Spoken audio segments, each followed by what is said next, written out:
Olá pessoal, desejo que estejam todos bem. Eu sou Adriana, psicóloga, especializada em transtornos alimentares e colaboradora do SETA.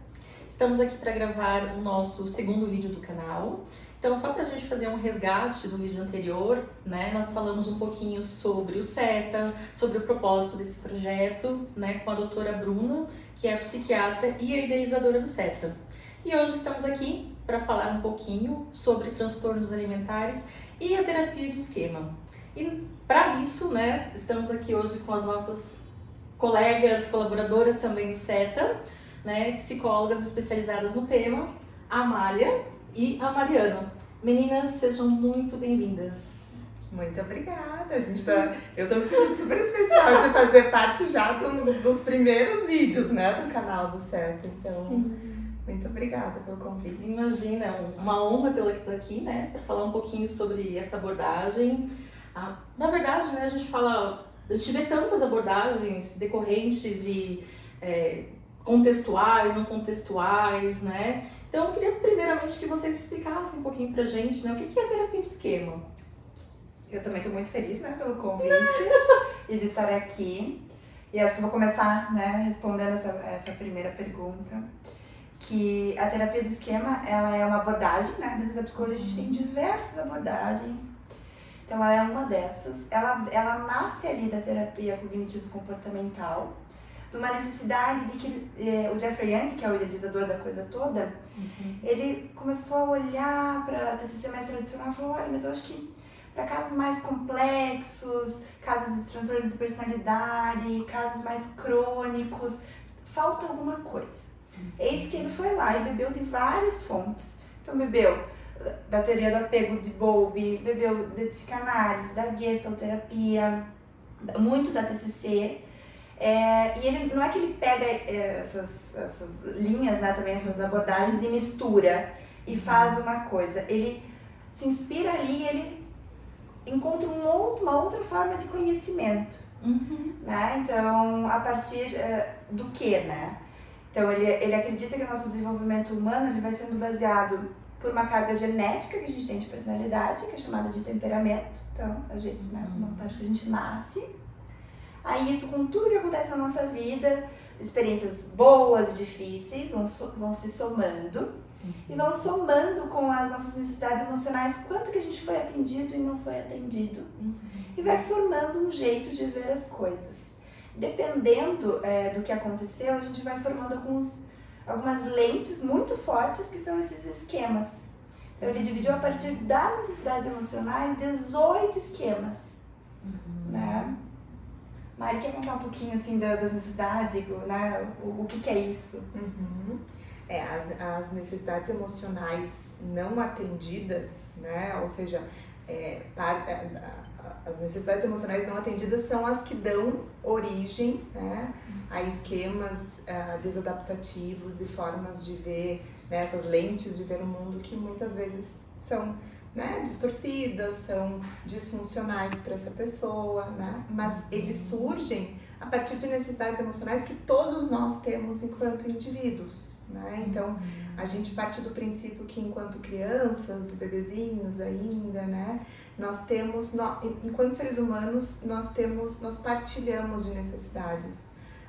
E aí a gente fala de 5 domínios de necessidades emocionais. A gente fala do domínio da conexão, do apego seguro, do afeto, do cuidado, que a gente chama de primeiro domínio porque é a parte que mais nos é importante no começo da vida. Sim. Aí nós temos um domínio que diz respeito à autonomia, a nos sentirmos capazes de fazer as coisas, e podermos ir desenvolvendo nossa independência, nossa separação, e nos individualizar enquanto sujeitos. Aí nós temos um domínio que diz respeito sobre eu me sentir livre para me expressar, sentir que eu tenho espaço para isso, que eu sou ouvido, que eu sou validado pelo que eu expresso e penso sobre a vida.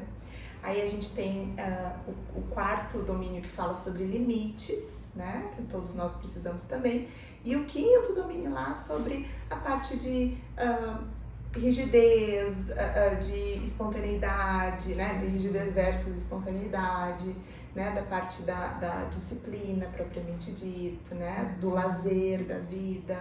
Então, todo o trabalho dentro da terapia do esquema vai se basear nessas necessidades que precisam ser atendidas e que não foram em algum grau. E quando a gente fala dos transtornos alimentares e dessa população, né, a gente vê uma gama de necessidades emocionais que não foram atendidas muitas vezes. E eu até, você falando um pouco sobre isso, né, fiquei imaginando o quarto e o quinto elemento, né, a rigidez muito intensa e que a gente percebe nos pacientes, né, com determinados transtornos alimentares, assim. Então, aproveitando essa pegada que vocês falaram sobre isso, o que vocês percebem mais, por exemplo, em pacientes com transtornos alimentares, assim, né, dentro desse viés da terapia de esquema? Acho que é importante ressaltar, Adri, que a terapia de esquema ela tem uma validação científica muito forte dentro de transtornos alimentares, porque assim como os transtornos de personalidade, a gente vê casos muito crônicos, muito pouco respondentes às terapias tradicionais, às vezes com muitas recaídas, né, dificuldades assim de responder a estímulos que são mais comportamentais ou, né, mais focados na mudança de comportamento. Então, a terapia de esquema acaba indo, além de focar na mudança de comportamento, que é claro que também é um dos nossos objetivos, a gente também olha para esse viés mais emocional. Então, por isso que por vezes não adianta a gente olhar só para o sintoma cronificado, mas a gente também precisa entender o que está mantendo ele em termos emocionais, né? Sim. E aí, olhando um pouco para isso, a gente tem algumas evidências que nos falam sobre esquemas, né, e necessidades emocionais que não são tão atendidas com frequência nessa população, né? Que é o que a gente encontra, né? Não sei se quer falar um pouquinho. Né, claro, quando a gente vai pensar num ser humano, assim, no desenvolvimento dele, todos esses 5 domínios podem estar presentes na história de vida de alguém que desenvolveu um transtorno alimentar. Tem uma coisa que vem da literatura, que a gente percebe muito na prática, é que ali naquele primeiro domínio é muito comum terem crescido, né, em famílias onde não teve um atendimento da necessidade de empatia, de conexão com essa criança, né? Então, ter isso no histórico. Famílias mais rígidas também é muito comum, que deve conectar lá um pouco mais com o quinto domínio, né? Vai acabar desenvolvendo mais o quinto domínio. Que mais, Mari? A questão da validação, principalmente, das necessidades, né?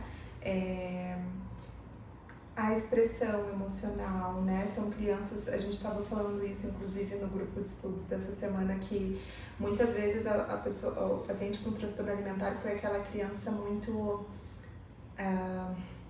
silenciada em termos emocionais, né? Então, às vezes a necessidade física é atendida e por vezes os cuidadores não têm uma má intencionalidade de negligenciar ou de não atender. Mas é muito difícil, às vezes, para cuidadores mais rígidos, mais perfeccionistas, olharem para o viés emocional daquela criança. Então, são crianças que podem ter se sentido mais invalidadas, mais sozinhas. E, claro, a básica emoção da vergonha, né? Acho que a vergonha faz parte desse primeiro domínio, né? Quer dizer, eu tenho uma necessidade de me sentir válida por quem eu sou, pelas minhas características, pelo que eu sinto, pelo que eu penso. A gente não é criado para sentirmos falhos por quem a gente é. Então, esse sentimento de vergonha também acaba nascendo desse primeiro domínio e que a gente vê muito presente em casos de transtorno alimentar, né? Eu acredito que depois dessa vergonha vem aí também a rigidez, né? Porque pra tentar dar conta. Como é que eu vou parar, né? Exatamente, né? Nós não somos construídos, digamos assim, ensinados a gente entender essa nossa vulnerabilidade como um todo, né? Na verdade a gente vê muito, por exemplo, o comportamento de controle e o comportamento de alívio como, né, tô aqui generalizando, mas assim, são dois comportamentos muito presentes nos transtornos alimentares que na verdade eles servem para só aquietar muitas vezes o que eu sinto e a minha dor mais intensa, mais profunda, né? E O impulso dor, mesmo, né? e acho legal, é a dor dessa necessidade emocional não atendida. Isso. Então é isso que é legal, né? Da gente ir pensando na terapia do esquema, que a gente vai chegando nessa história, né? E uma das grandes ideias é conseguir oportunizar para essas pessoas uma nova experiência corretiva, emocional, comportamental algumas vezes, cognitiva algumas vezes, junto, né, junto no processo de psicoterapia. Nossa, gente, é realmente bem instigante essa abordagem, né? A gente brinca que a gente não converte ninguém pra religião, mas pra terapia do esquema.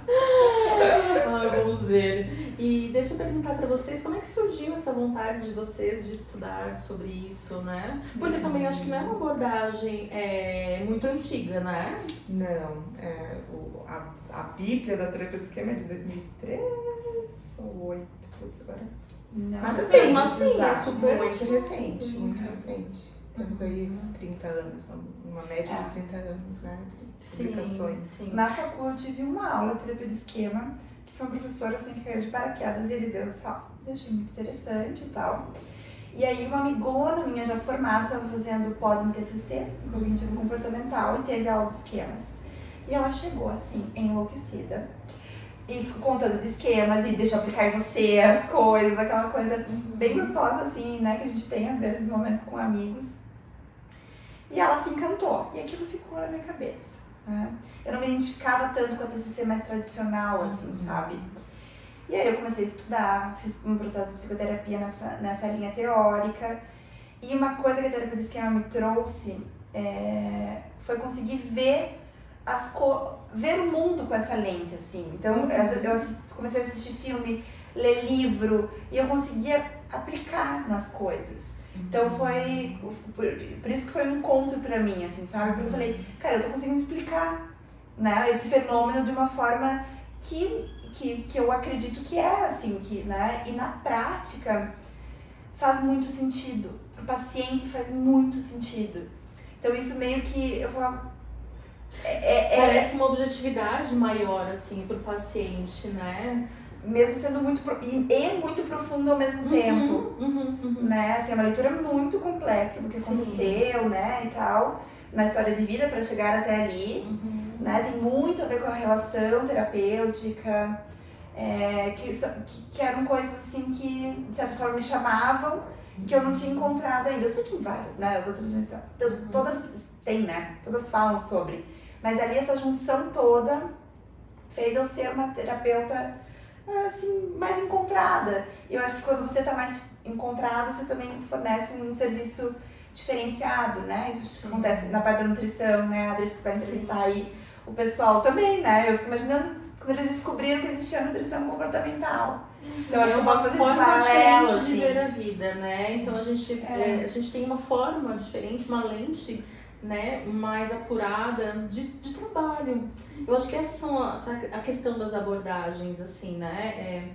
Eu, particularmente, me incomoda muito quando eu vejo pessoas defendendo apenas sua linha teórica e invalidando a linha teórica do outro, porque eu acho que, assim, a gente não escolhe a abordagem, eu acho que, de alguma forma, a abordagem nos escolhe.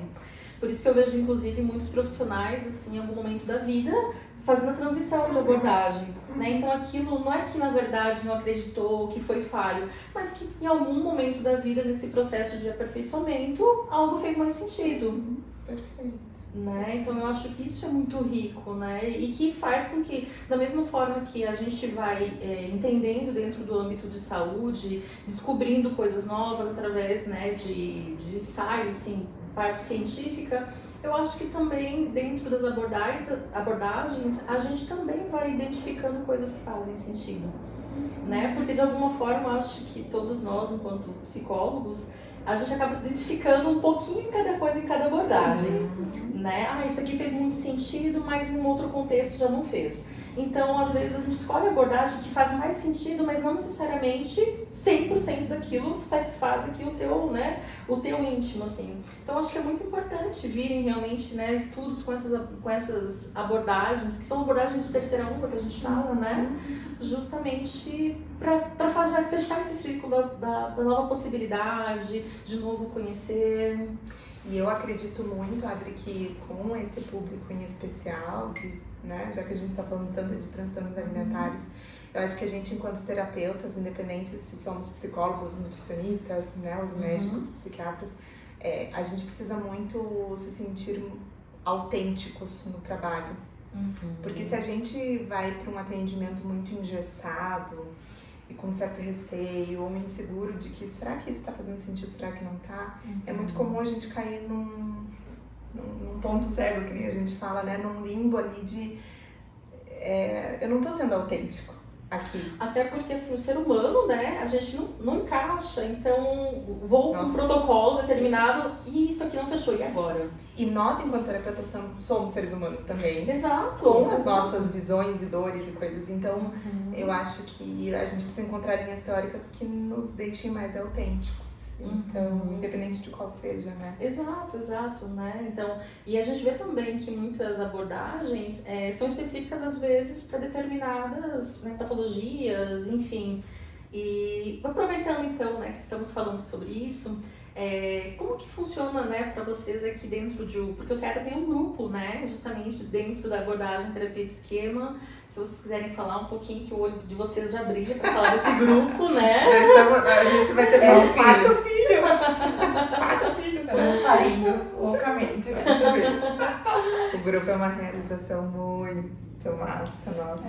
Acho legal de falar, né, que a terapia do esquema tem, né, toda a psicoterapia individual e tem essa possibilidade do grupo terapêutico.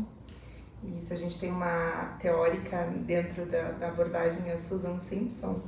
Ela faz um trabalho de um protocolo, ela fez muitas pesquisas e baseou o trabalho em evidências, né?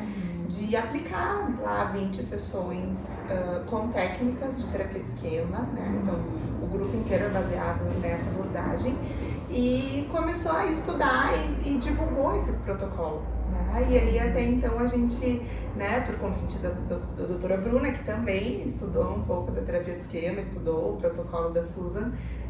Primeiro a Amália teve convite, né? Depois eu entrei na jornada junto, mas é o primeiro trabalho aqui no Brasil que a gente vê de grupo, pelo menos que a gente conhece, né? De terapia de esquema em grupo para transtornos alimentares. Então é nosso xodózinho, né? Sim. E no grupo, isso que a gente falou tanto das necessidades emocionais, o grupo vem para atender a necessidade emocional, mais as necessidades daquele grupo, né? A partir da história de todos aqueles participantes. Então, diferente do que a gente atinge ali numa relação terapêutica, né? Geralmente que é uma díade, né? Onde tem 2, a gente vai ter um grupo todo, né? Elas têm as terapeutas, elas têm eles, né? Por enquanto foi prioritário em mulheres, mas, né, gente, enfim. É aberto também para... Sim. E ali tem todo um apoio, né, dos semelhantes também, né? Que isso a gente vê na prática, tem muito na literatura, mas na prática a força disso é um absurdo, né? Assim, e a gente vê ali, fica muito claro, né, Maria, as faltas, assim, tipo, de validação emocional, que é uma das coisas que todos os grupos apareceram. Então, sim, é um grande marco. Provavelmente dos membros, né? Sim. De histórias de vidas, né? Claro, com suas particularidades, mas a semelhança ali da dor. E quando vão entendendo que foram desvalidadas, o que é ser validada, o que é poder olhar para essa parte emocional, né? Que às vezes, por N motivos, não pode ser olhada como merecia. Então, é um momento... É muito legal ver isso acontecendo, né? Esse reolhar para a história delas. Sim. E o grupo funciona como, na verdade, né? Eu entendo que eu acho que são para 2 transtornos alimentares, né? Que é anorexia e bulimia, é isso, meninas? Isso. O nosso grupo, assim, temos possibilidades, né? Mas o grupo que a gente tem hoje é de bulimia e anorexia. Qual que é a idade mínima para poder participar do grupo? A gente trabalha com adultos, né, nessa perspectiva, né, então, até porque o CETA já tem outros trabalhos, né, focados em adolescentes, nas famílias e no TCA também, né, para abarcar essa população, mas então a gente fica com os adultos. Certo. O protocolo que a gente montou, ele tem 20 sessões, mas dentro da terapia do esquema isso pode variar. Então, de acordo com a necessidade do grupo, basicamente? A gente consegue fazer um protocolo se quiser, né? Então, de mais sessões, mas 20 foi o que a gente encontrou dentro do modelo ali, né? E na prática é bem legal, né? A gente vê o início, meio e fim, assim, para não ficar muito cansativo às vezes, justamente, né? Como é adultos, mas a partir dos 18 anos, a gente pega aí uma fatia de 18 anos, uma fatia de 30 anos, a gente vê muita disparidade, assim, né? Então talvez é um tempo adequado para esse trabalho. E uma característica em particular desse grupo, por conta do protocolo que a gente segue, é um grupo fechado. Então, todo mundo que começa com ele, termina com ele, e a gente não tem essa possibilidade de entrarem participantes ao longo, justamente porque a gente tem um objetivo de construir algo, né? Então, cada sessão ela é uma continuidade da anterior né? Então a gente segue um pouco desse processo mais terapêutico, né? Então por isso que a gente faz dessa forma. Nossa, meninas, muito legal. E quando que começa o próximo grupo de vocês? Dia 27 de fevereiro, na semana seguinte. Pós-carnaval. Na terça-feira seguinte, pós-carnaval. Dá uma olhadinha aí, né? Coloca aí embaixo. Duas depois. 2 semanas depois. Eu acho que é 28. Acho que na terça-feira. Exato. Hoje a gente é 17, se não me engano, então é 10 dias, basicamente. Isso. Legal, meninas. Queria agradecer muito a presença de vocês. De fato, dá pra sentir assim, o olhinho de vocês brilharem, né? Quando vocês falam sobre isso, eu acho muito importante, né? Trazer e levar para as pessoas de uma forma geral, né? Tanto para pacientes, né? Pessoas que não fazem processo de psicoterapia, ou até mesmo profissionais, né? Que estão aí na dúvida, buscando algo que faça sentido, conhecer um pouco que tenham pacientes que possam se beneficiar também, né? Exatamente, né? Que às vezes não conhecem também. Eu acho que é muito importante, às vezes quando eu percebo que alguns pacientes procuram, né? É normal o paciente às vezes não saber muito o que se trata cada abordagem, né? Então quando vem um encaminhamento às vezes de um outro profissional, o outro profissional até já baseado em evidências e, enfim, né, dependendo aí do contexto aí, ele já encaminha dentro daquilo que ele acha que é interessante para aquele manejo, né, da demanda. Mas quando o paciente não vem por si só por um desejo, né, às vezes ele não sabe o que é. Eu acho que é muito importante a gente ter, né, um material para ele, e da mesma forma que a gente é escolhido pela abordagem, ele entender mais ou menos e se identificar também com uma abordagem de trabalho. Né? Porque, como a gente fala, assim, a psicoterapia ela precisa fazer sentido para o paciente, essa conexão, né? O profissional, o paciente e também a visão de que ele tem do processo. Com certeza. Certo, meninas? Muito obrigada, né? Por vocês, pelo convite de estarem aqui. Gente, muito obrigada e até o próximo vídeo. Tchau, tchau.